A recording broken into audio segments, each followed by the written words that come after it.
when it comes to comedy and the online space. When you're doing a stand-up show or a sketch comedy show or something, or even if somebody is a comedian, like their profession is comedian. And I'm a comedy snob, so I tend to be more in the camp. I'm very old school with this. I'm like, all right, if you haven't done stand-up or done comedy professionally on a stage in front of people, I don't really consider you a comic. Like, I don't really count people that just make like funny jokes on social media as being a comic. But that's my old school stance on things. But when you are somebody who is established as a professional comic, it's different than somebody just getting online and just saying things because they think that they're funny. And while I do agree that like anybody can get online and say whatever they want, that's just the way the world is. I mean, not anything obviously, because there's limitations, but when you do stand up in like a comedy show, say somebody is hired as a comedian, they're on stage and they're performing stand up, right?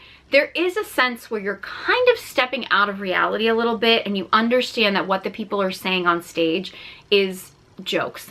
It's for humor's sake. You get a lot more comedic license with what you're saying. It doesn't necessarily all have to be true.